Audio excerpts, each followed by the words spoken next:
Now, where does new technology come from? Often it's just someone finding a way to solve a problem, like Steve West.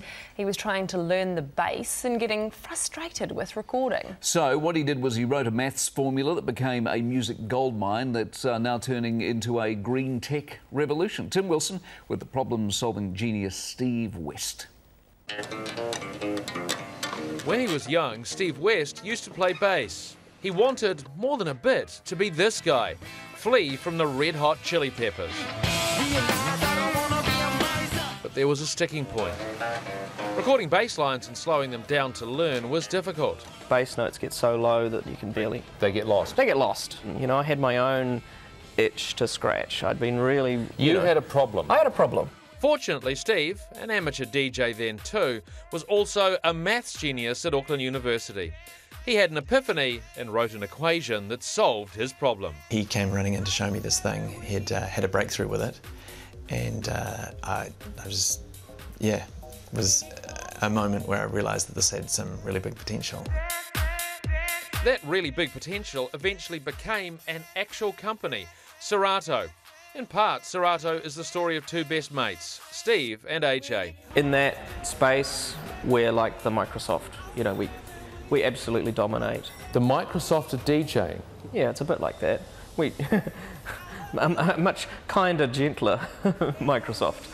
You probably don't know much about DJs, but how about this guy? My name's Norman Cook. You might know me as Fatboy Slim.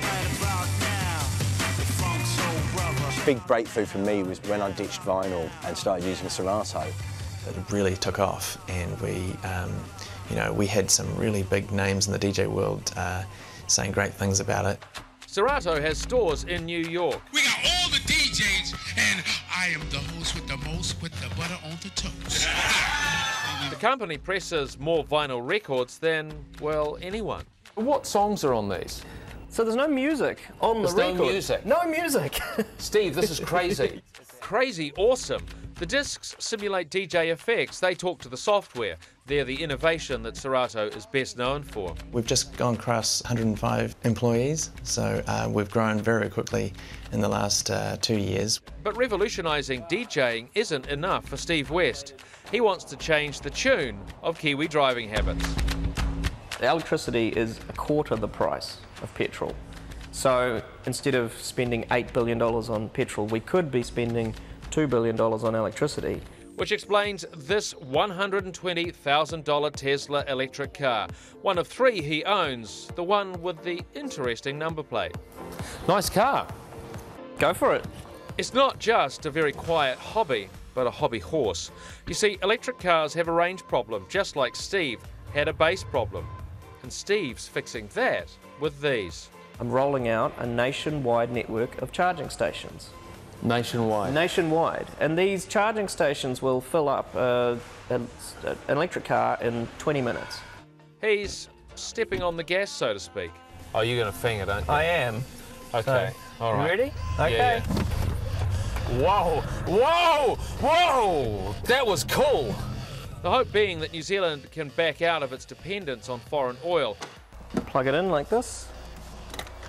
It's really been about solving a problem that I had and something that I was passionate about, something that annoyed me. Because today's problem, if played right, can be tomorrow's tech goldmine. Brilliant, eh? I love people like that. I mean, I'm not a car fan, electric car. I'm never going to have an electric car, but, you know, you've got to build enough of them. No, I don't think so. You've got to build enough of them. That's the critical. It's psychologically, people freak out in an electric car, they're going to run out of power, and when they run out of power, they don't have a charging station. So when, you know what I'm saying? So you never think about that with petrol, because you know petrol's around the corner. That's the big barrier. And, of course, the cost of Tesla's $120,000. I mean, for God's sake. Mike's real problem is not the price. It's he says they are not pretty. Well, they're not pretty, and also they make no noise. And people who love cars, what do people who love cars like? They like noise. Yep. Exactly right. Still, I'm impressed. Yeah.